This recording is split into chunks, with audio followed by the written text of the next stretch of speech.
Okay guys, welcome back to my YouTube channel at sa video nga pong ito ay may i-share lamang po ako sa inyo na nabili natin sa isang maswerteng subscriber na nakakita ng isang 100 piso commemorative coins.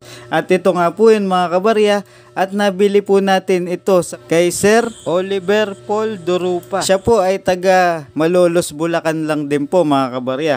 Dahil tayo po ay taga Bulacan, ay pinuntahan po natin kaagad-agad at nakipag-meet po tayo sa malapit sa Centro Mall mga kabarya. At ito po yun, i-share ko po sa inyo yung ating nabiling 100 piso coin. So nakabox pa po siya mga kabarya, at talaga namang ingat na ingat po ang may-ari nito. Kaya maraming salamat at shoutout po sa nakapagbenta nito. So ipapakita lang po natin ito, coins, ayan. Meron po siyang box, maganda po yung box niya mga kabarya. At meron po siyang tinatawag na certificate or COA. So ayan po, nandyan po lahat ng detalye niyan mga kabarya.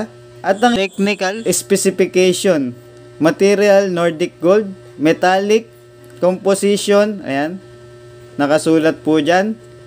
At diameter 34 mm, weight 15 grams. At shape niya ay round, reeded po ang gilid. So ito po, 100 years, 1916 up to 2016. Ayan po mga kabarya, Philtrust Bank commemorative coin, 100 piso. So ayan, nandyan po lahat ng detalye niyan. Nakalagay po siya dito mga kabarya, at pakita naman po natin yung lagayan mga kabarya. At talaga namang napakaganda at suwabing-suwabe. So ayan, matagal na daw po sa kanya ito, nakatago lang. Kaya naisipan niya po ibenta sa atin. At ito po yung coins mga kabarya, at hindi pa po nabubuksan ito. Nakalagay pa po siya sa isang coin capsule. Ayan, kitang-kita nyo guys, nakalagay dyan ay 100 piso sa may gitna. At ang nakasulat sa may itaas ay Republika ng Pilipinas at ang logo ng Bangko Sentral ng Pilipinas sa may bandang kanan niya. Meron po siyang mint mark, ayun po, medyo maliit lang, pero kita naman. So ang reverse naman po mga kabarya ay nakalagay ang Philtrust Bank. So ayan, yung kung ano po yung nakalagay dito, yun din po yun. So makikita nyo dyan, 100 years from 1916 up to 2016.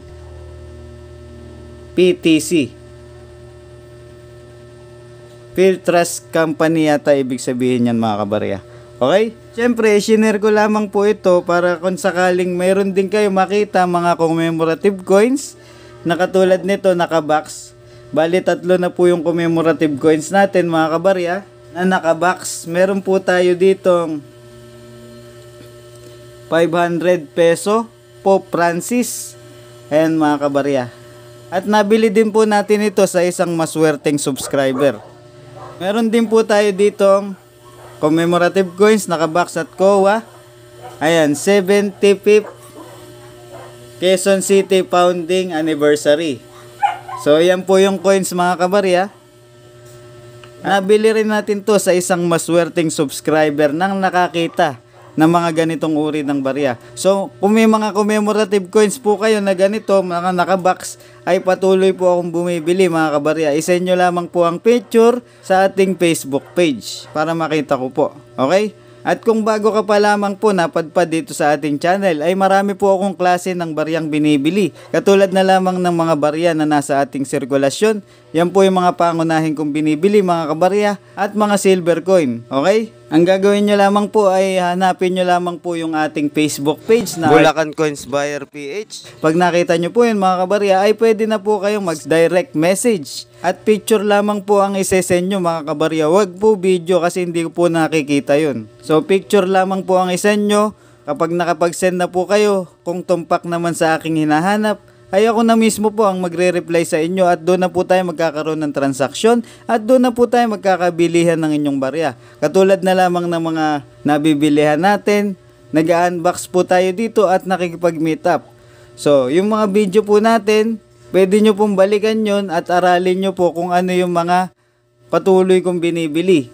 Lalong-lalo na doon sa mga unboxing videos at yung mga meetup videos. Dahil dito po sa Bulacan Coins Buyer ay nakikipag-meetup po tayo kung malapit at nag-unbox naman tayo kung malayo yung pinanggalingan ng parcel. Okay?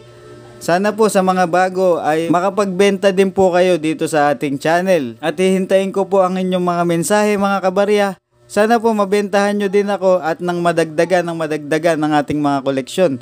At hanggang dito na lamang po mga kabarya at maraming salamat. Lalong-lalo na do sa ating mga nakakapagbenta dito sa ating channel. Salamat din po sa lahat ng nagtitiwala at sumusuporta dito sa atin. Lalong-lalo na do sa ating mga OFW, mga coin collector, mga senior citizen at higit sa lahat mga kabarya, kahit hindi man po yung kolektor, maraming salamat po sa inyo lahat. Lagi po kayo mag-iingat, keep safe at syempre, goodbye!